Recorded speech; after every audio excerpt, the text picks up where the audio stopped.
nuestra, que es el Seminario Taller de Epidemiología Teórica, que acompaña a la profe Doraceli, que precisamente es mi directora de tesis en el doctorado, y también como codirector el profe Jesús Ochoa. Este artículo es una publicación del año pasado, a pesar de que fue sometido en el 2019, salió en mayo del 2020 en la revista de Enfermedades Infecciosas. Aquí lo mencionan en la carátula como revisión, y tiene una particularidad para los que alcanzaron a ver el artículo, es que está articulado a una, valga la redundancia, a una editorial, un comentario de Plotkin, un autor pues muy reconocido. Ya vamos a mirarlo en la siguiente diapositiva. Esta revista pertenece a la Asociación Norteamericana de Enfermedades Infecciosas y se edita en Inglaterra, en la Universidad de Oxford. Tiene un factor de impacto considerado alto. Aquí no lo presento, es de 10.7, pero sí muestro el índice CIMAGO, ¿sí?, que la ubica dentro de todas las áreas de conocimiento de este índice en la posición 782, que aún la mantiene en el cuartil 1, o sea, de alta citación. Es un grupo grande de colaboradores los que se unen para este trabajo. Principalmente están localizados en Canadá, ¿sí?, en esta organización de salud pública y en algunas instituciones educativas, entre ellos la Universidad de Toronto con su Escuela de Salud Pública, donde está la autora principal, es Shelley Bolotin. Ella es profesora asociada a esta Escuela de Salud Pública de la Universidad de Toronto. También trabaja en esa organización de Salud Pública de Ontario, junto con Natasha Crawford, que también es una profesora un poco más experimentada ya, y vemos ahí en la mitad a grandes personajes pues en el tema de la inmunización y de la evaluación de programas. Por citar algunos, está el doctor Rota del CDC, está el médico italiano Severini. También aparece Walter Orenstein, quien fue director del Programa Nacional de Vacunación de los Estados Unidos. Y como les mencionaba al principio, la editorial la hace Stanley Plotkin, quien es un médico norteamericano que ahorita actúa pues como consultor de vacunas. La afiliación principal que se le ve frente a las casas farmacéuticas con Pasteur, y es famoso por ser el creador de la vacuna contra la rubeola. Precisamente en el artículo vamos a estar viendo apartes de esa editorial que él hace, que sirve como antesala a la revisión sistemática. Bueno, entonces, en sí la revisión empieza con la definición de lo que es un correlato de protección. Es entendido como ese marcador de inmunidad específico donde se considera que una persona ya está protegida o es susceptible frente a una infección o una enfermedad.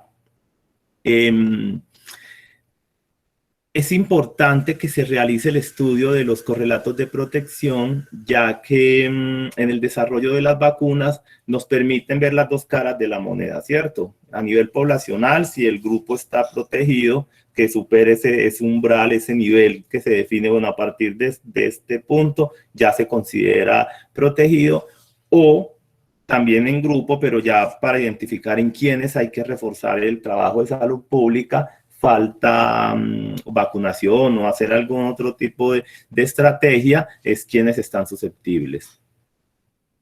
El artículo hace énfasis en una publicación del 90, es un estudio realizado en Estados Unidos por Chen y colaboradores, donde ellos determinan y concluyen que el umbral adecuado para hablar de una protección en sarampión es cuando se encuentran títulos superiores a 120.000 unidades por mililitro. Esto pues fue hecho por una prueba PRNT y casi que de ahí en adelante todos los estudios que hacen medición de anticuerpos se han ido por este valor, por este corte, y precisamente eso es lo que se busca, identificar si ese corte que se está utilizando para medir el correlato de protección frente a sarampión es el adecuado o hay que hacerle alguna mejora. Entonces, el objetivo del artículo como tal es examinar la evidencia que respalde un correlato de protección serológico contra sarampión para analizar e interpretar los datos disponibles y describir qué brechas hay en el conocimiento. Entonces, como les decía, Plotkin hace la editorial. Parte de lo que él menciona y que el artículo más adelante reconoce es que los correlatos de protección, en este caso pues contra sarampión, son necesarios estudiarlos porque normalmente cuando se hace la medición de anticuerpos no se especifica la función como tal del anticuerpo ni se miran otras funciones a nivel del sistema inmunitario que realmente podrían reforzar la comprensión de lo que es un nivel inmunitario y la identificación pues de susceptibles. Plotkin entonces en esa editorial, dándole como la antesala al artículo, menciona diferentes razones por las que es importante entonces ahondar en esos correlatos, debido a que como no se conoce bien la función, o sea, se hace la medición del anticuerpo, pero no sabemos si esos anticuerpos realmente protegen esos niveles o ese umbral que se ha definido de 120.000 unidades por mililitro, corresponden con protección. Entonces él identifica qué hay en la historia pues, de los estudios y qué falta por mejorar. Uno es que es claro que cuando posterior a la vacunación o en escenarios pues, de circulación del virus de manera natural, la gran mayoría de las personas que están vacunadas mantienen positivas de acuerdo a este umbral.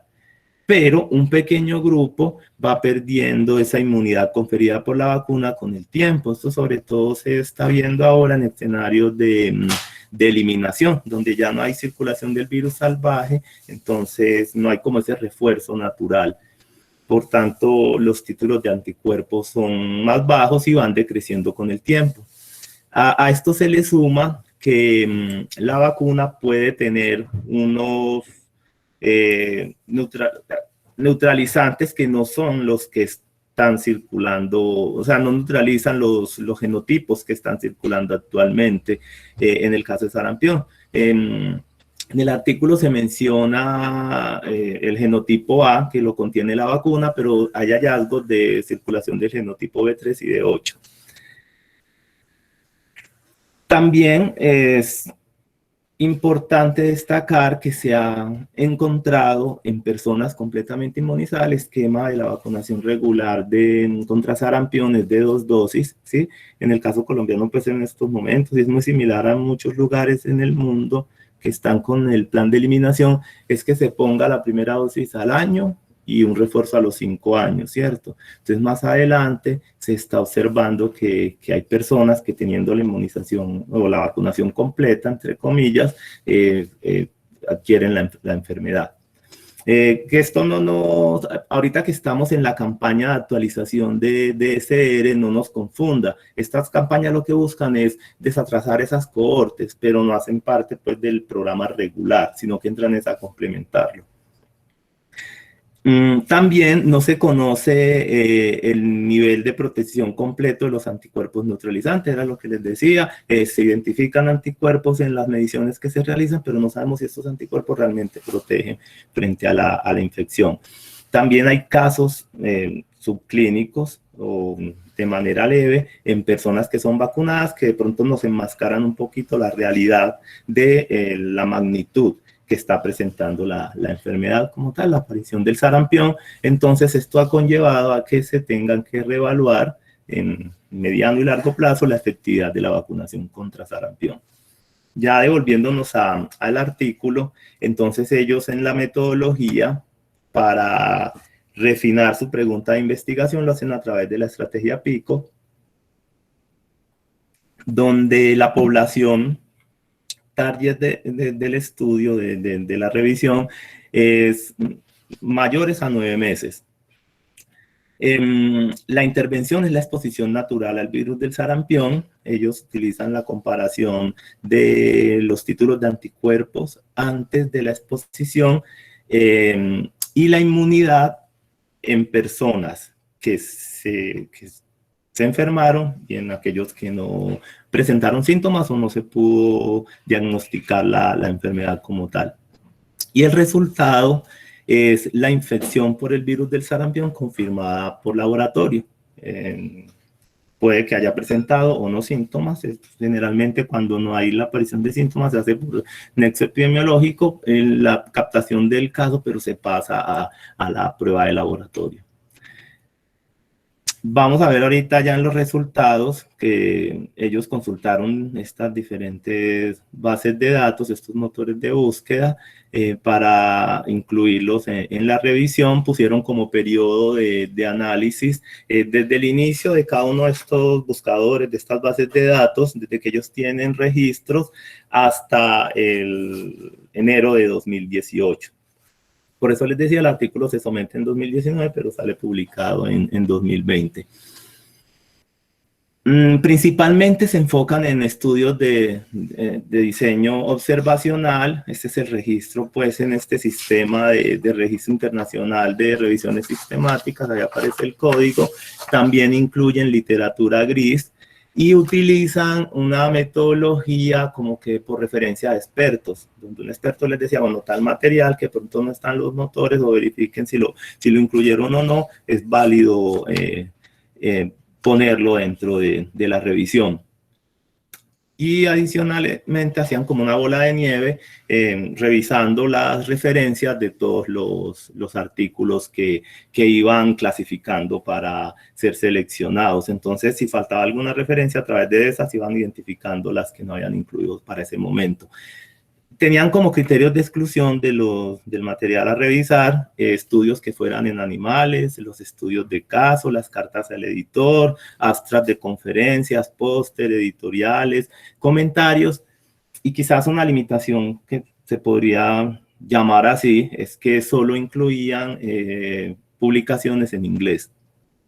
Complementaban estos criterios de exclusión, no incluyendo, no metiendo en la revisión estudios que se enfocaran en algunas poblaciones particulares, como lo mencionábamos ahorita, poblaciones que evaluaran la vacunación en menores de 9 meses, o poblaciones con alguna condición particular, como enfermos de VIH y cosas así. Esos estudios no eran tenidos en cuenta, eran excluidos de la revisión. Y de igual forma, cuando el estudio se enfocaba en vacunas que apenas se estaban probando, que no tenían pues la certificación para operar, vacunas de alta titulación, ellos definieron un nivel donde si la carga tisular era muy alta, entonces no la iba, ese tipo de estudios no entraban a la revisión. Y de igual manera tampoco consideraban la combinación de vacunas contra sarampión con las inmunoglobulinas A. Y como la vacuna del sarampión, la indicación a nivel internacional es que se aplique de manera subcutánea, porque es como la vía de que garantiza la mejor respuesta al sistema inmune para esa seroconversión. Entonces, cuando la vacunación no se daba el estudio de esta manera subcutánea, entonces tampoco era tenido en cuenta. Entonces, adentrándonos un poco en la metodología, cómo seleccionaban ellos el material. Partían de ese screening que hacían de los títulos y los abstracts, donde si mencionaban los correlatos de protección contra sarampión, el estudio clasificaba, si no, pues ya era descartado, y para eso utilizaban este software, que es propio de allá de ese estado, de esa región donde ellos hacen el estudio. En el caso ya del texto completo, ellos tenían 2 criterios, pero entonces a nivel de los revisores, si había alguna discrepancia, ellos, para evaluar esto, calcularon un índice de capa y los criterios como tal que tenían en cuenta para clasificar, para que el estudio quedara seleccionado o no, era si realizaban medición previa de exposición natural, bien fuera por la infección o artificial a través de la vacuna, y si estas personas presentaban o no síntomas, o sea, cumplían con las definiciones de caso de sarampión, teniendo un criterio adicional, y era que si la exposición al sarampión se daba 14 días después de la vacunación. Esta exposición más que todo era representada por la aparición de casos cercanos o la aparición de brotes. Y el segundo criterio grande para la clasificación del estudio era que si tuvieran un correlato de protección, como lo menciona el artículo, es importante este tema.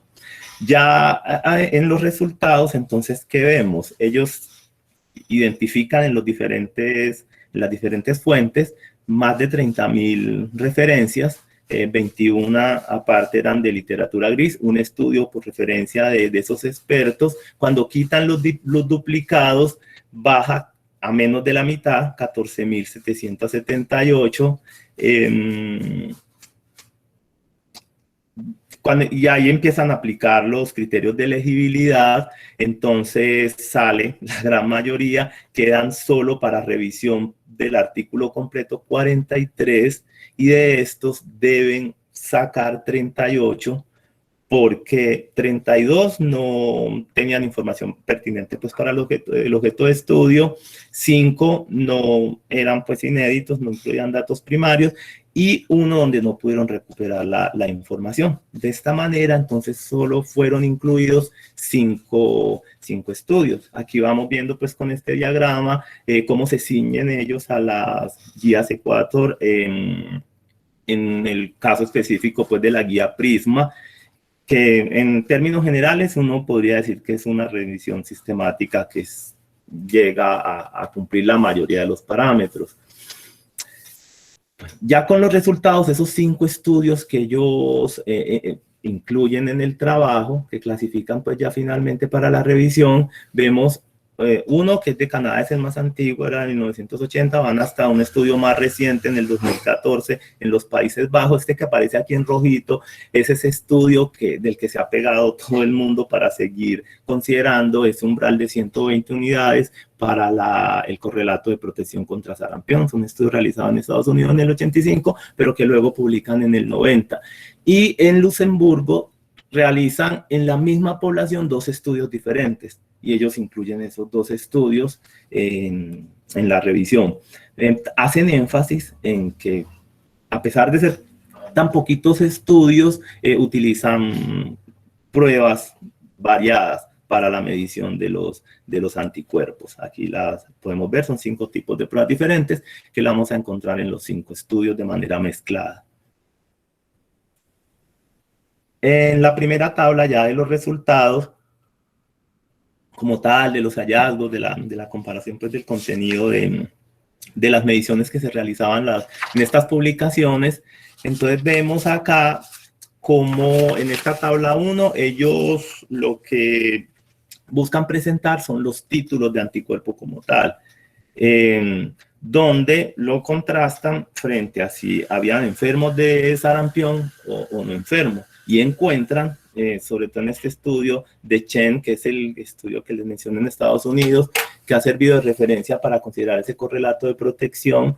Miren cómo los casos todos tenían titulaciones por debajo de 120, o sea que ahí hay un indicio de que porque ellos consideraron y propusieron a la comunidad científica que trabaja con este tema, que ese debía ser pues como el punto de corte que muchos se han ido pegando con el paso de los años.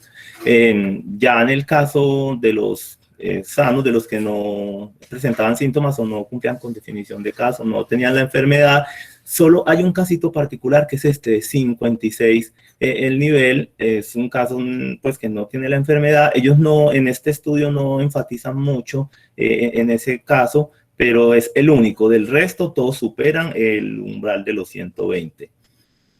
Este estudio de Chen tiene la facilidad de comparación con otro estudio incluido, que es este de Hané, que es el de Países Bajos, donde ellos encuentran, considerando ese punto de corte, que los casos se mueven en un rango, los que eran positivos, de 51 a 525. Entonces aquí es donde se empieza como a abrir esa inquietud. Bueno, si todos estamos, la mayoría, estamos trabajando con el punto de corte 126, aquí ya aparece un estudio más reciente, que incluso me faltó mencionarlo, el estudio de Países Bajos tiene la condición particular, es que se da en la fase de eliminación. ¿Sí? Países Bajos es certificado en eliminación, junto pues con otros países de Europa, hacia 2012-2014, ¿cierto? Mientras que estos otros estudios fueron realizados en otras regiones del mundo que todavía estaban en fase endémica del sarampión. Entonces aquí es donde aparece la contradicción. Son estudios pues que se pueden comparar de una mejor forma porque utilizan la misma medición, pues la misma prueba de laboratorio, pero tienen discrepancias. Es que en este estudio más reciente encuentran casos de sarampión con títulos, entre comillas, protectores superiores a ese umbral del 120.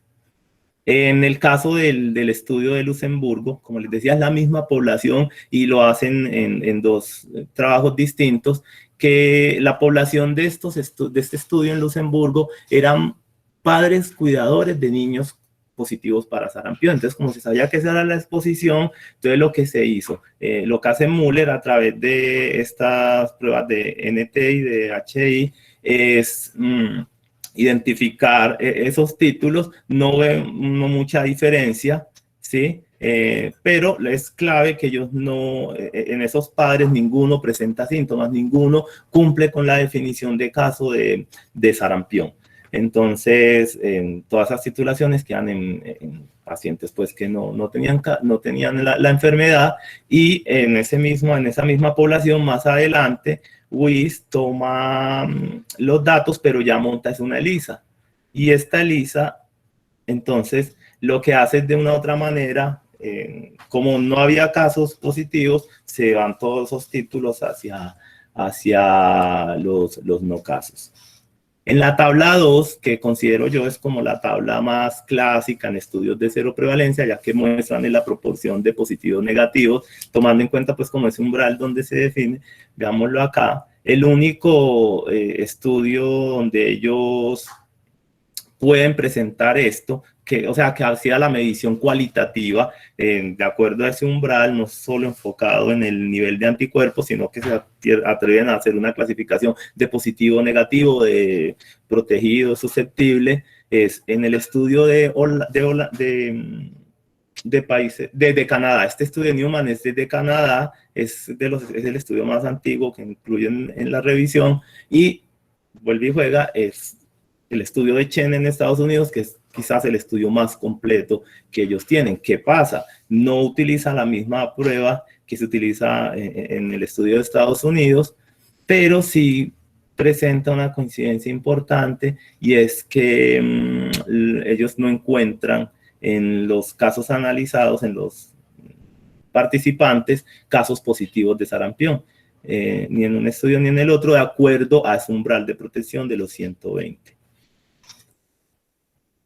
Ya para finalizar, cierran en los resultados con la tabla 3, que lo que hace es una valoración de esa respuesta inmunitaria secundaria. ¿Sí? Ellos en la metodología hacían la claridad de que iban a incluir estudios que tuvieran en cuenta una infección primaria o vacunación, ¿cierto? Entonces, por eso tienen esta posibilidad de mirar la respuesta secundaria, y lo que hacen a través de esta tabla es presentar los rangos.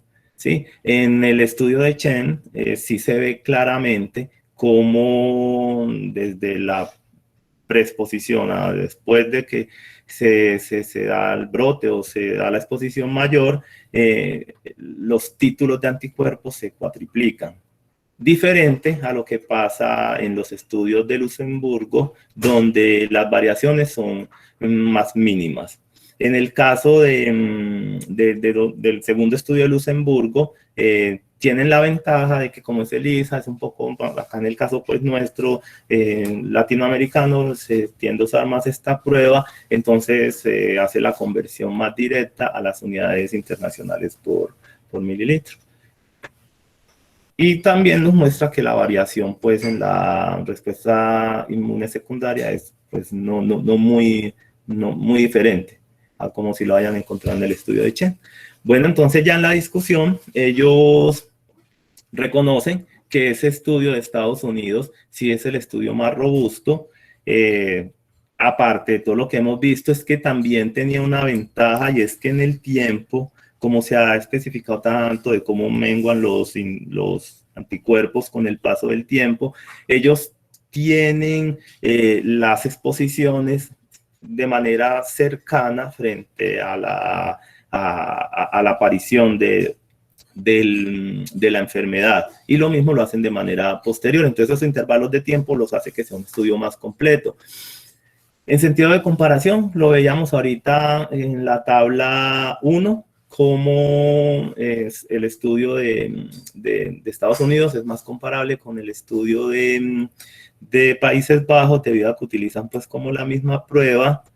Sin embargo, notamos cómo hay una discrepancia ahí, hay un resultado diferente.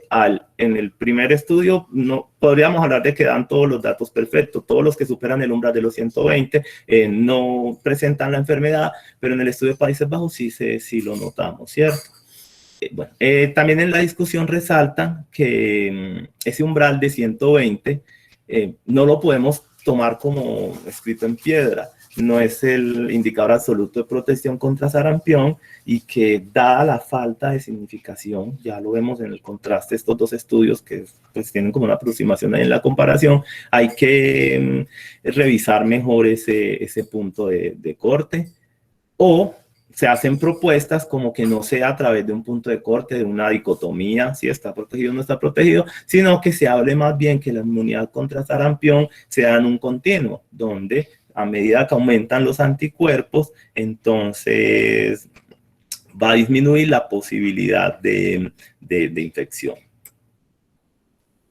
Recalcan la importancia, ya estas son estrategias de vigilancia soportadas por laboratorio, de realizar aislamiento viral, sobre todo en los casos que presentan síntomas leves, para poder realmente clasificarlos e identificar los reales casos de sarampión, más porque los síntomas principales, que son la fiebre y el rash en sarampión, son pues, diagnósticos diferenciales con muchas otras enfermedades. También destacan que lo vimos en esos rangos que ellos presentaban en la tabla 3, como la respuesta inmunitaria secundaria puede ser como que de más fácil manejo,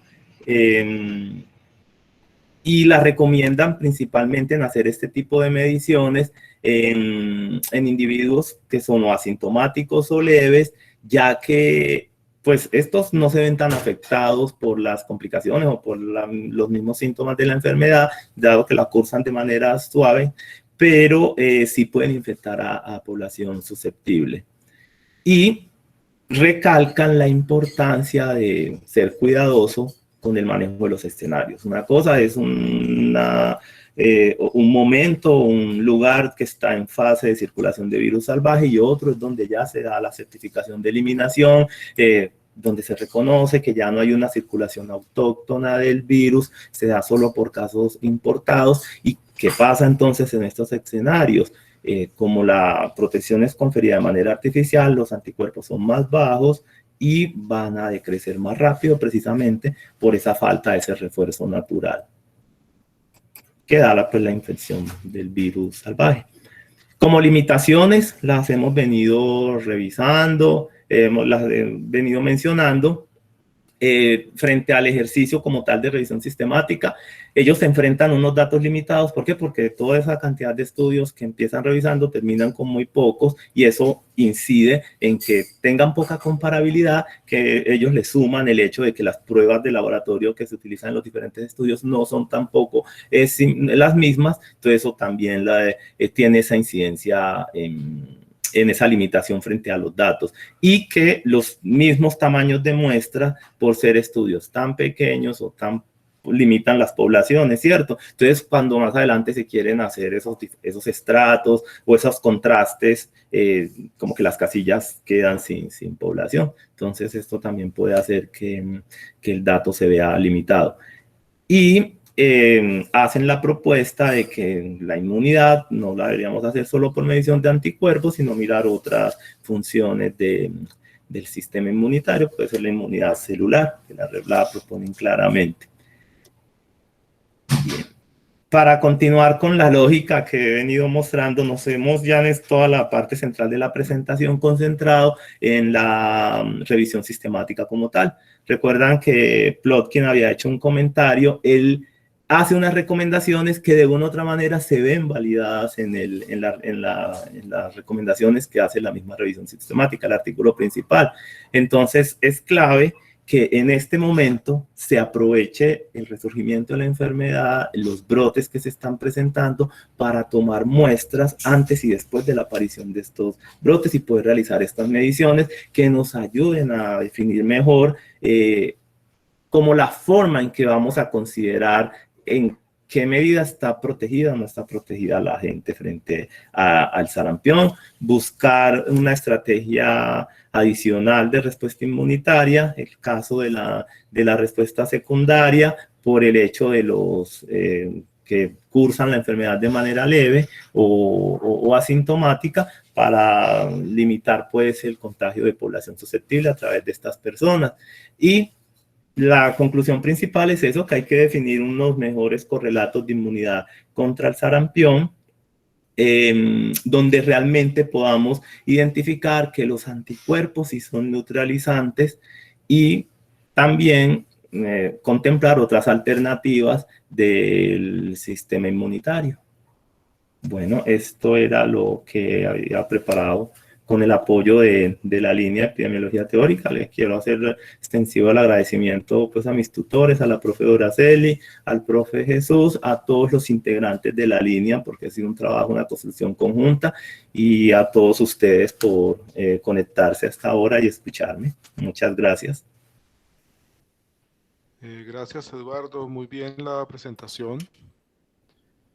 Bueno, se abre el espacio para comentarios y preguntas. No sé si la profe Doraceli quisiera intervenir en este momento.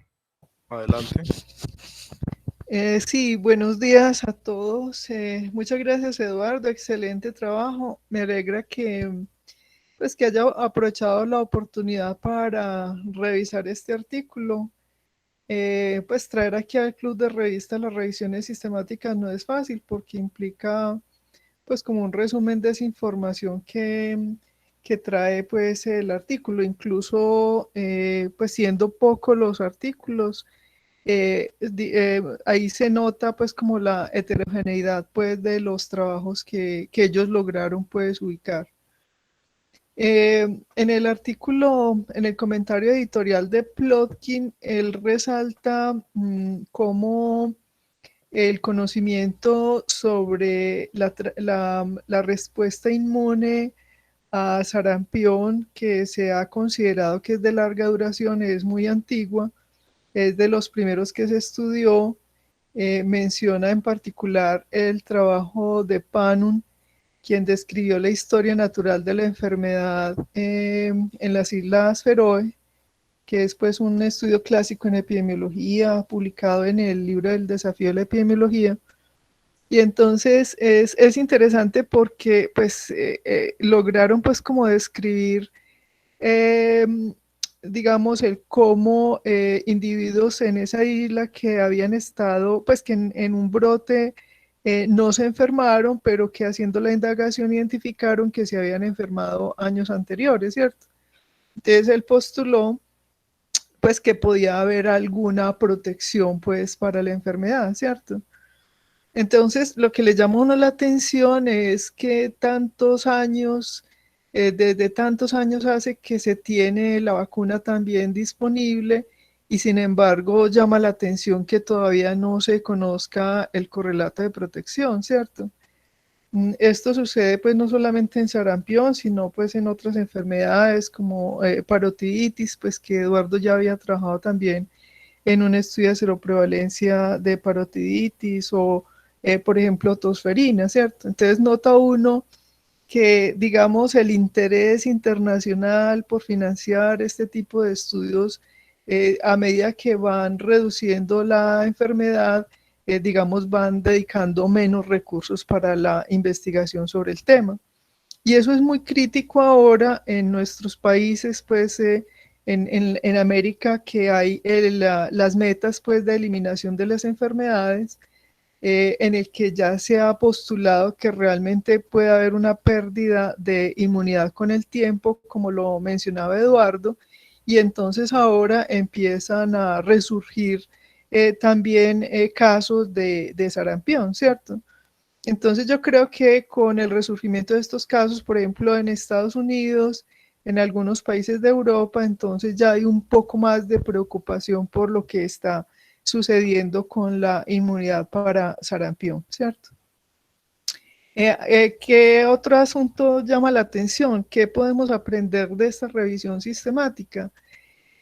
Me parece que es interesante el cómo ellos explicitan la pregunta que surge de esta revisión sistemática, que es una pregunta muy específica, que a través pues, de ese enfoque pues, pico la logran plantear explícitamente en el artículo, que con mucha frecuencia es, digamos, como una carencia en las revisiones sistemáticas. Otro asunto que le llama a uno la atención es por qué son tan estrictos con esos criterios de exclusión. Ellos no lo dicen directamente, pero lo que sucede es que a ellos les interesan artículos que puedan dar información con enfoque poblacional, ¿cierto? Por eso tratan de seleccionar trabajos que se refieran, digamos, como a lo que llamaría una población sana, mayores de 9 meses, ¿cierto? Que no tengan pues como comorbilidades que afecten la inmunidad, que es lo que sucede pues regularmente a nivel poblacional. Bueno, otro asunto que llama la atención es ese trabajo de verificación de la consistencia en la revisión, en la selección o la tamización de los artículos que ubican los autores, haciendo un análisis de la consistencia en ese proceso de selección y la utilización de esa prueba de Cohen que ya hemos visto pues que es una prueba apropiada para ese análisis de la consistencia. Y observamos que a pesar de encontrar un volumen alto de artículos en esa primera etapa de tamización, pues la prueba de consistencia es alta. Bueno, una cosa que me llamó bueno, otra cosa que me parece muy útil es la discusión. Es una discusión muy interesante porque también, digamos, da la información sobre la utilidad de este estudio, que ya Eduardo lo mencionó, las posibilidades o las necesidades de análisis de ese correlato de protección, pero también da referencias pues, que son importantes para continuar el estudio del tema alrededor de algunos aspectos de la historia natural y social del sarampión que ahora se están documentando mejor, como es, por ejemplo, la reinfección o qué tanto las personas asintomáticas pueden transmitir la enfermedad, ¿cierto? Bueno, un asunto que me llamó la atención es que mencionan que valoraron la calidad de los estudios, aunque pues sí, que los estudios que revisaron los cumplen, pero no muestran pues como el detalle pues de la valoración pues de la calidad de los trabajos. Pero lo cierto es que sí, son pocos estudios, pero no se nota pues como en el trabajo, en ese esfuerzo de tamizar o de seleccionar adecuadamente los artículos, que lo que pasa es que existe poca investigación. Y otra cosa que podemos aprender es la necesidad de estandarización de las pruebas y de los rangos de clasificación de lo que se considera como, pues en este caso, seropositivo o seronegativo, ante la ausencia pues de ese correlato de protección, que eso es muy importante en los programas de serovigilancia, como es el que hemos estado pues adelantando con el laboratorio departamental de la Secretaría Seccional de Salud de Antioquia. En Europa hay experiencias sobre esa estandarización porque sí se ha notado la dificultad que se observa en esta revisión sistemática, que los estudios utilizan las pruebas para determinar esos anticuerpos, muchas veces de acuerdo con la disponibilidad de las pruebas en el medio, ¿cierto? Entonces, ya en Europa han establecido acuerdos frente a, por ejemplo, estimar unidades internacionales que facilite la comparabilidad de los resultados en los diferentes estudios y en los diferentes países. En conclusión, pues yo creo que este artículo es interesante como revisión sistemática, podemos aprender de esos enfoques que ellos utilizan, y también me parece que es muy útil para Eduardo, que está adelantando su tesis alrededor de la seroprevalencia de sarampión en una época en la que se ha avanzado en la eliminación de la enfermedad. Bueno, muchas gracias. Profe, gracias. No sé, Eduardo, si quieres agregar algo a los comentarios de la profe Doraceli.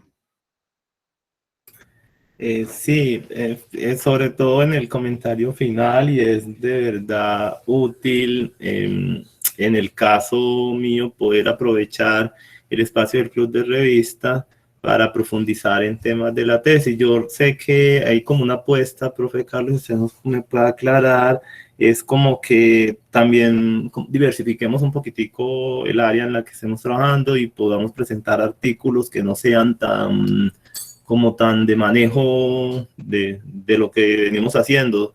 Fue la propuesta cuando nos dijeron la programación de este nuevo ciclo del Club de Revista con los estudiantes del doctorado, pero se puede dar este híbrido, ¿cierto? Donde un tema donde requiera profundizar, que cabe dentro de esa clasificación de no haberlo trabajado tanto, poder traerlo acá y que sirva, como se dice vulgarmente, matar dos pájaros de un tiro.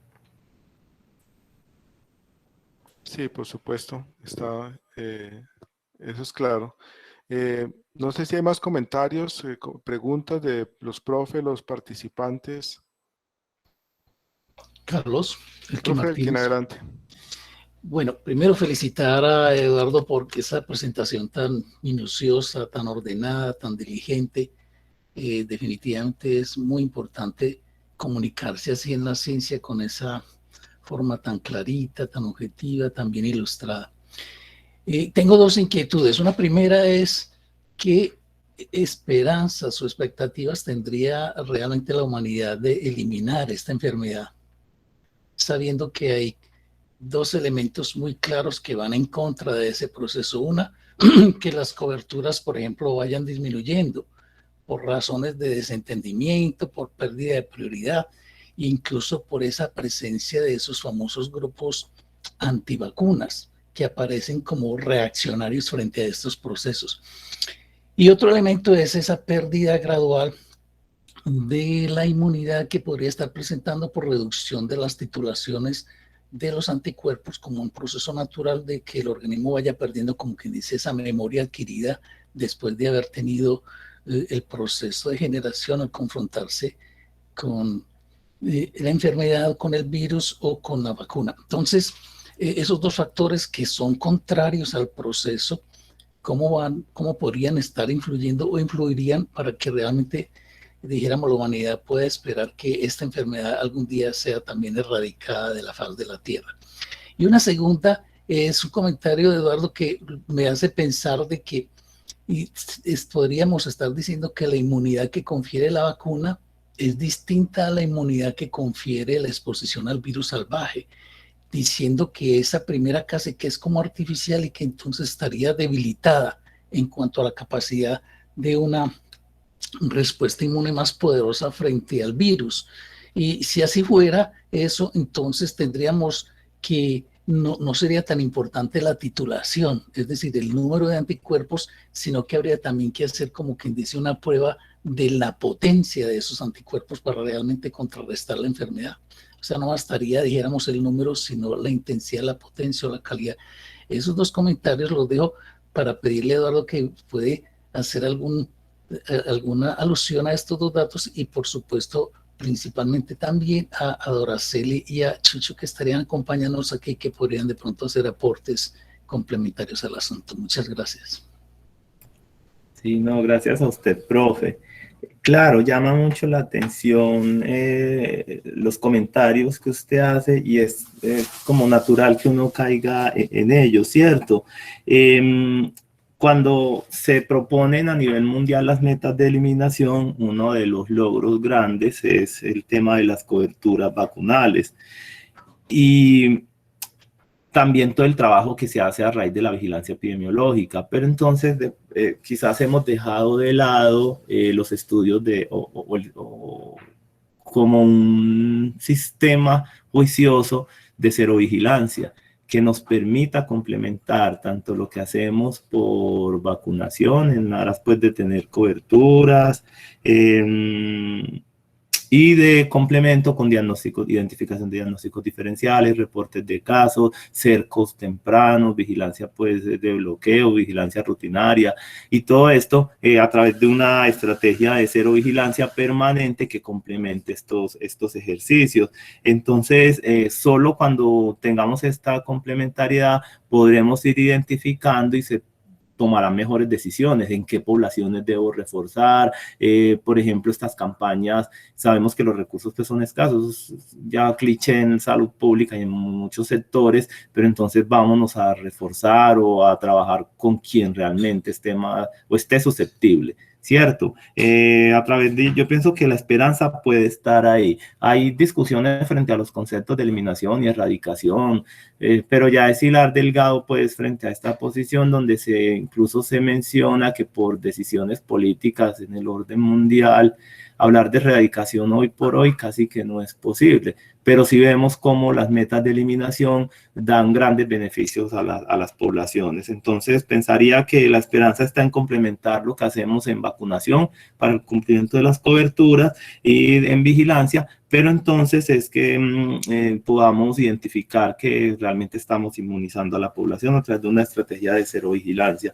Y frente al segundo comentario, voy a terminar y no sé ya si los profes quieran añadir algo o alguien más, es esa diferencia que hay frente a la inmunidad artificial de la vacuna y la inmunidad de manera natural. Sí, y precisamente esa es como la motivación que queda al hacerse las recomendaciones en estos trabajos, y es que no solo hagamos la medición de los anticuerpos, sino que identifiquemos precisamente dónde esos anticuerpos pueden controlar o evitar la infección, como se dice, que sean neutralizantes, ¿cierto? Entonces es lo adecuado.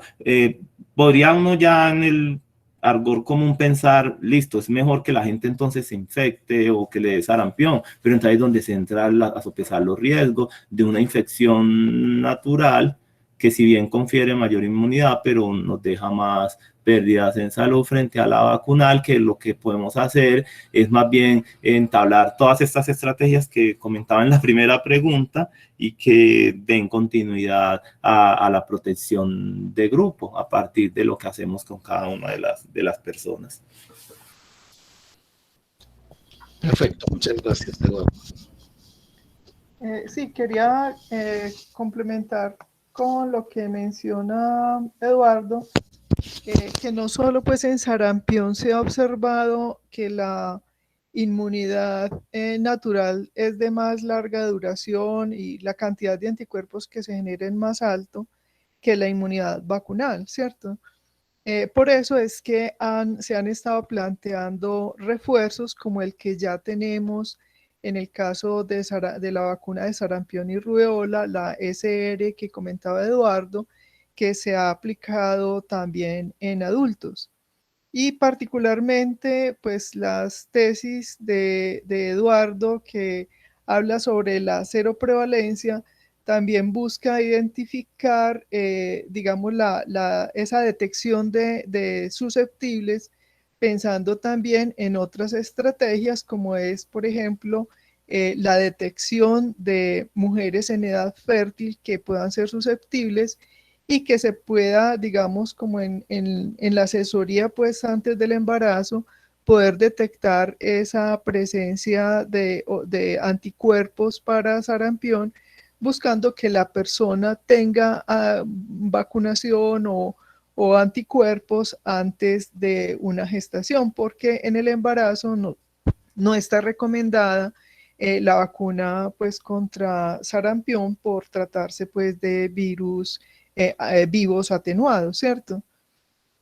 Pues en 1997, cuando se hizo un evento en Alemania tratando de analizar cuáles enfermedades podría avanzarse hacia la erradicación o eliminación, digamos, se hizo como la identificación de cómo sarampión era posible avanzar en la eliminación y así ha sucedido a pesar de que hay casos, pero que no logran, digamos, expandirse a nivel poblacional. Una de las ventajas que tiene sarampión es que el humano es el único reservorio y que se ha planteado que aunque hay casos subclínicos, puede ser que pues, se ha postulado que estos no logran transmitir la enfermedad. También el hecho de que la vacuna tenga una efectividad alta. Entonces, pues yo creo que sí se ha logrado pues avanzar en la eliminación de la enfermedad, pero lo que se necesita es lo que mencionaba Eduardo, como ir refinando como los enfoques y las metodologías para detectar cómo va cambiando la susceptibilidad en el tiempo, de tal manera que se vayan encontrando otros medios de vigilancia, de vacunación, para, digamos, reducir como esa población susceptible.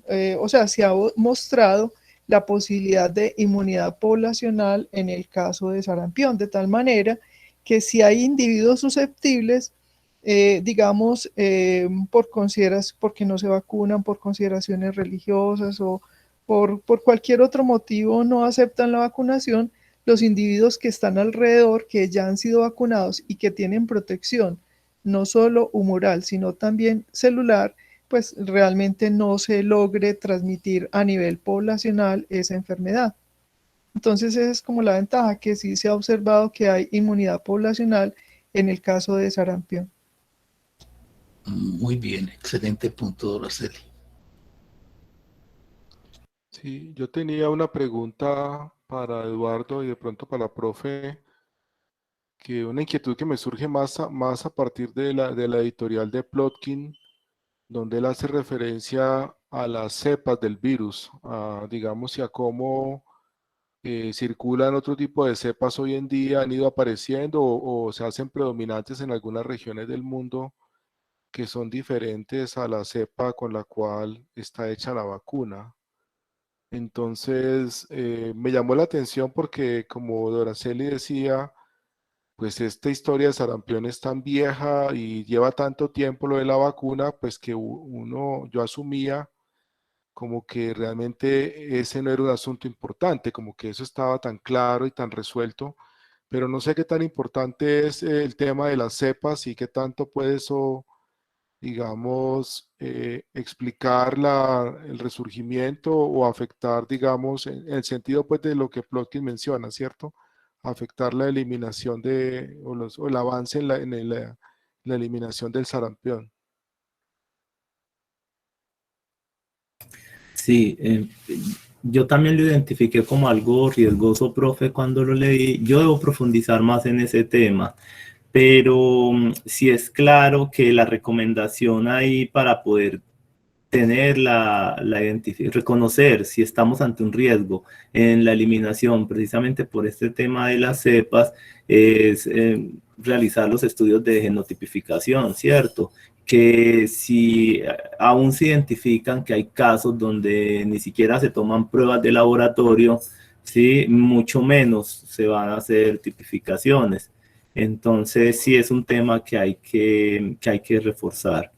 No sé, profe, si quiera añadir algo. Sí, Sí, en el resurgimiento de los casos en Colombia, eso fue como en el 2018, Eduardo, ¿cierto? Esos casos que resurgieron, 2018-2019, se logró identificar que se trataba de personas, de migrantes que no eran vacunados.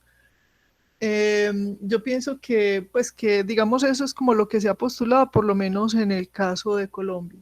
Yo creo que la limitación sí es, pues que es escasa la genotipificación, es algo costoso. Y fíjense que si la vigilancia, la serovigilancia, en la que ya hay mucha más experiencia a nivel mundial, son tan escasos los recursos porque es algo costoso también, pues en los estudios de genotipificación, pues también son datos muy limitados. Eduardo, cuando hizo el estudio de seroprevalencia de parotiditis para la maestría, ahí está mucho más documentado eso, el cómo, digamos, la vacuna no protege directamente contra el genotipo viral que está circulando. Y en esa época identificamos que realmente son muy escasos los datos de la genotipificación para ese virus de la parotiditis en Colombia, ¿cierto? Entonces yo creo que pues esto lo que hace es mostrarnos pues como la necesidad de nuevas investigaciones y también de fortalecimiento de esos aspectos dentro de la vigilancia pues en salud pública que se hace regularmente, porque realmente no, pues no, realmente no es muy conocida esa distribución de esos genotipos en Colombia.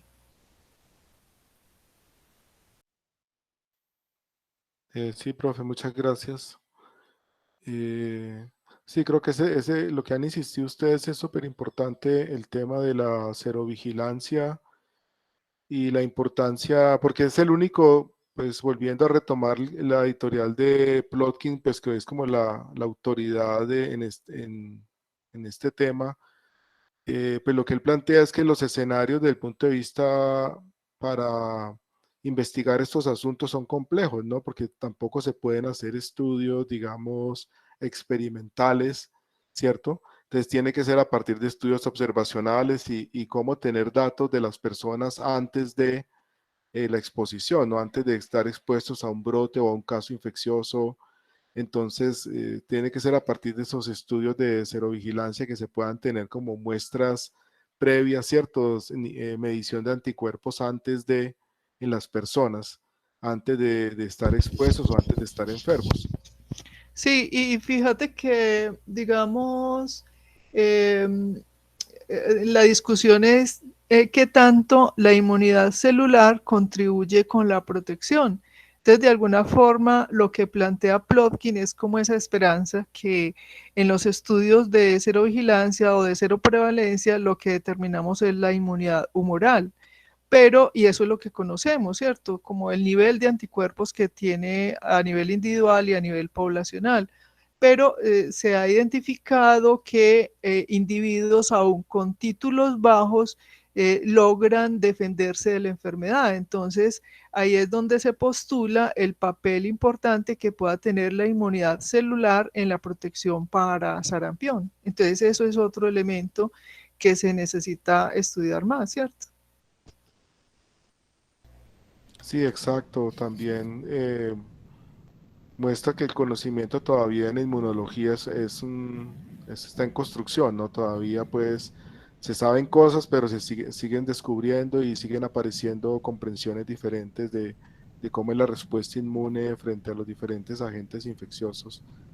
Carlos, yo haría un comentario también con pregunta de Araceli, porque nosotros en pediatría teníamos la idea de que montábamos un esquema de inmunización para los niños y uno tenía la sensación de que ya tenían una tranquilidad para el resto de su vida, de que estaban protegidos con la triple viral, con la DPT, y uno sentía que con la vacuna que recibieron ya están protegidos. Pero hoy en día nos entraba en la incertidumbre de si las vacunas conservan esa capacidad de inducir la respuesta inmunitaria necesaria y que habría que estarlas cambiando entonces gracias a esa o debido a esa mutación regular que tienen los virus y esa posibilidad de cambiar su capacidad teratogénica como estaba.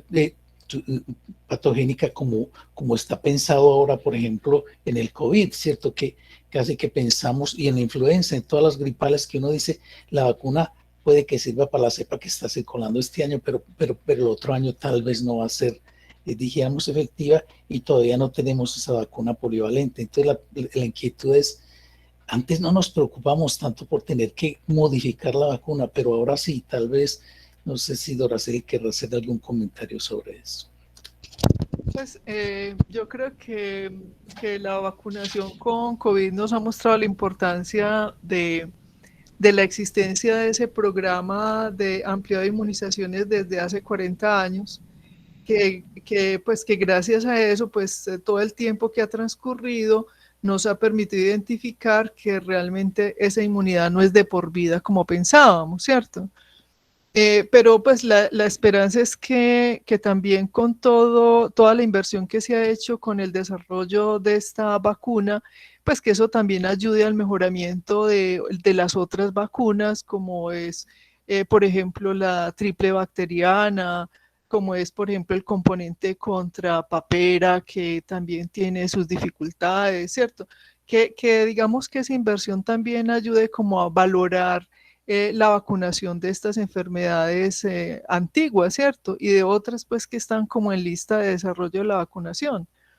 Entonces, pues, yo creo que eso puede ayudar. Y pues que también se está analizando qué tanto la protección conferida por estas vacunas de la infancia, triple viral, triple bacteriana, por ejemplo, pueden dar alguna protección también contra coronavirus, ¿cierto? Entonces eso también se está analizando. Pues digamos, esos han sido pues como los aprendizajes alrededor de la vacunación que ha ayudado a que se desarrolle esta vacuna contra coronavirus en tan corto tiempo, ¿cierto? Perfecto, gracias. Gracias, profe. Bueno, hemos llegado al final del tiempo del Club de Revistas. Nuevamente agradecerle a Eduardo por su excelente presentación, pues por traernos otro tema fascinante, súper interesante pues al Club de Revistas para el aprendizaje de todos, que resalta pues la vigencia de estos temas y de las enfermedades infecciosas, pues que creo que con lo de la pandemia ha quedado bastante bien presentado, ¿no? Pero bueno, muchas gracias. Gracias, profe Doraceli, por su participación, profe Elkin por sus preguntas, y bueno, todos los chicos que apoyan el Club de Revistas y a todos los participantes. Nos vemos aquí nuevamente el próximo miércoles a las 7 de la mañana con otra presentación de uno de nuestros estudiantes. Que tengan buen día. Gracias a todos. Muchas gracias. Hasta luego. Buen día, Gracias, chao. buen día. Gracias y un buen día para todos.